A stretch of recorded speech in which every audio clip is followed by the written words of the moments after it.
السلام علیکم ورحمۃ اللہ وبرکاتہ۔ الحمد للہ وحدہ والصلاة والسلام علی من لا نبی بعدہ وعلی آلہ وصحبہ اجمعین، اما بعد۔ برادران اسلام، معزز سامعین، پیارے بھائیوں اور بہنوں، آج کے درس کا موضوع ہے ایمان کا دوسرا رکن۔ یہ بات پہلے آ چکی ہے کہ ایمان کے 6 ارکان ہیں، 6 آدھار ہیں، جس میں سے پہلا آدھار اللہ تبارک و تعالیٰ پر ایمان لانا، اور دوسرا آدھار اللہ تبارک و تعالیٰ کے فرشتوں پر ایمان لانا۔ دوستو، یہ اللہ تعالیٰ کے فرشتوں پر ایمان لانے کا کیا مطلب ہے، اور اس ایمان میں کیا کیا چیز شامل ہے، اور اس کا کیا فائدہ ہے، یہ 3 بڑے نقاط ہیں، پوائنٹس ہیں، جس کا میں ابھی آپ کے سامنے تذکرہ کروں گا انشاءاللہ۔ تو اللہ تبارک و تعالیٰ کے فرشتوں پر ایمان لانے کا مطلب یہ ہے کہ اس بات کا اقرار کرنا، اس بات کی گواہی دینا کہ اللہ تبارک و تعالیٰ نے فرشتوں کو پیدا کیا، یعنی فرشتے موجود ہیں، یہ اللہ تبارک و تعالیٰ کی مخلوق میں سے ایک مخلوق ہے، اور یہ عالم غیبی یعنی ایک ادرشیہ پرانی ہے۔ مخلوق تو ہے لیکن ہم اپنی آنکھوں سے انہیں نہیں دیکھ سکتے، وہ ادرشیہ ہے، وہ غیبی مخلوقات ہے۔ اللہ تعالیٰ نے انہیں نور سے پیدا کیا، اور یہ اللہ تعالیٰ کے خاص بندے ہیں، مقرب بندے ہیں، ہمیشہ اللہ تبارک و تعالیٰ کی عبادت میں لگے رہتے ہیں، اللہ کی معصیت نہیں کرتے، نافرمانی نہیں کرتے، اور یہ ہمیشہ اللہ تبارک و تعالیٰ کی عبادت میں لگے رہتے ہیں، اور اللہ تعالیٰ نے ان کو نور سے پیدا کیا۔ اس بات پہ ایمان لانے کا مطلب ہے فرشتوں پر ایمان لانا، اور یہ غیبیات میں شامل ہے، کیونکہ اسلام کے 3 درجات ہیں، ایک تو اسلام ہے، دوسرا ایمان ہے، تیسرا احسان ہے۔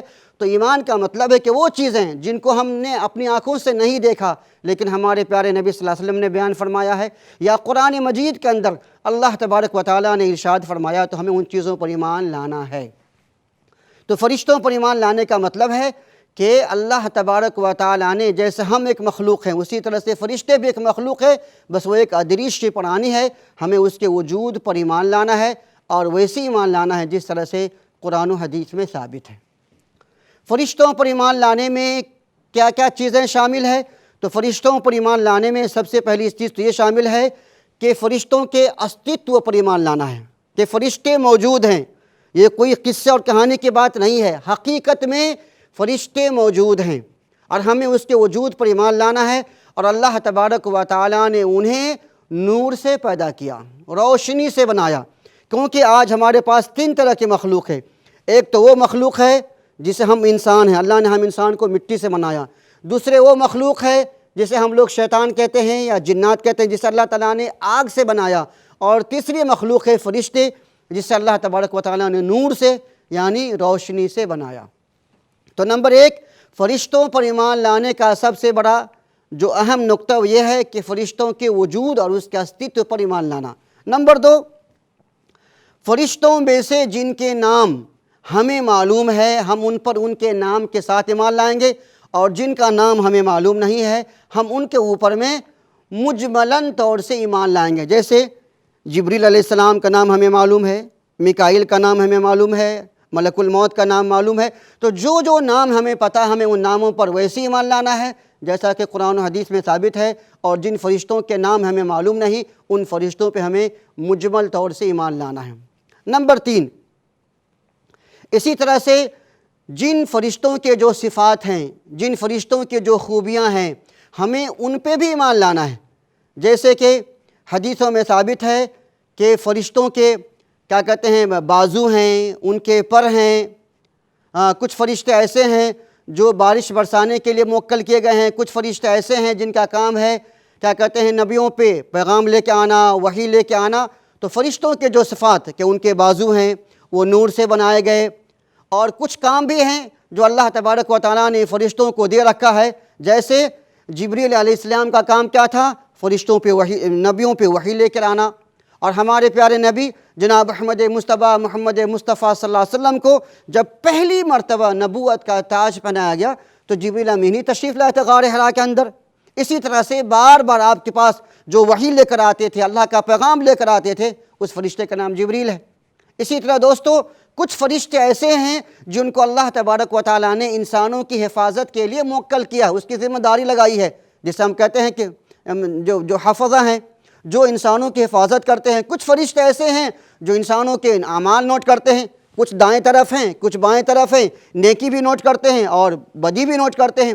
کچھ فرشتے دوستو ایسے ہیں جن کی ذمہ داری ہے روح کو قبض کرنا، جسے ہم لوگ ملک الموت کہتے ہیں، یا یمدود کہہ لیجئے آپ، ملک الموت، اور اس کے جو اعوان ہیں، ان کے جو مددگار ہیں، جو انسانوں سے روح کو نکالتے ہیں۔ اسی طرح سے دوستو خازن ہے، اور بھی بہت سے نام ہیں جو قرآن و حدیث میں ثابت ہے۔ تو خلاصہ کلام یہ کہ فرشتوں کے جو صفات ہے کہ ان کے بازو ہے وہ نور سے پیدا کیے گئے، وہ اللہ تبارک و تعالیٰ کی عبادت کرتے ہیں، کبھی نافرمانی نہیں کرتے، اس پہ بھی ایمان لانا ہے۔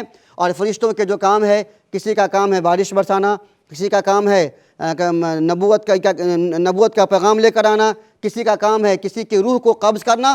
ہمیں ان تمام چیزوں پر ویسے ہی ایمان لانا ہے جیسا کہ قرآن و حدیث میں ثابت ہے۔ آخری بات یہ ہے کہ فرشتوں پر ایمان لانے کا کیا فائدہ ہے؟ تو نمبر 1، اس سے ہمیں اللہ تبارک و تعالیٰ کی عظمت اور مہانتا اور اس کی شکتی اور قدرت کا پتہ چلتا ہے۔ جب مخلوق اتنی بڑی ہے، اس کے اتنے بڑے بڑے بازو ہیں، اتنی عظیم الشان جب اللہ تعالیٰ کی مخلوق ہے، تو خود اللہ تبارک و تعالیٰ کتنا بڑا عظیم الشان ہوگا۔ تو مخلوق کی بلندی سے ہمیں اللہ تبارک و تعالیٰ کی بلندی کا پتہ چلتا ہے۔ اسی طرح دوستو ہمیں اس بات کا بھی فائدہ ہوتا ہے کہ مومن کے اندر میں سکون پیدا ہوتا ہے، آتمی وشواس پیدا ہوتا ہے، شانتی پیدا ہوتی ہے کہ جب اللہ تعالیٰ نے انسانوں کی حفاظت کے لیے فرشتے کو مقرر کر دیا ہے تو ہمیں کس چیز سے ڈر ہے؟ جب اللہ تعالیٰ ہماری حفاظت فرماتا ہے تو ہمیں کسی سے ڈر نہیں دوستو۔ اسی طرح سے مومنوں کے اندر میں صبر پیدا ہوتا ہے کہ شکر کا جذبہ پیدا ہوتا ہے، اسی طرح سے مومنوں کو سکون پیدا ہوتا ہے، اسی طرح سے مومن اپنے تقدیر پہ، رضا پہ اور قدر پہ ایمان لاتا ہے۔ تو یہ ساری چیزیں فرشتوں پہ ایمان لانے کا فائدہ ہے۔ خلاصہ کلام یہ کہ فرشتے بھی ایک مخلوق ہے، لیکن وہ ایک ادریج پرانی ہے۔ اللہ نے انہیں نور سے پیدا کیا، وہ اپنی عبادت، اللہ تعالیٰ نے اپنی عبادت کے لیے پیدا کیا۔ ہمیں ان فرشتوں پر بھی ویسے ہی ایمان لانا ہے جیسا کہ قرآن و حدیث میں ثابت ہے۔ اللہ تعالیٰ مجھے بھی اور آپ سب کو کہنے سننے سے کہیں زیادہ ان باتوں پہ عمل کرنے کی توفیق عطا فرمائے۔ آمین۔ وصلی اللہ علی نبینا محمد۔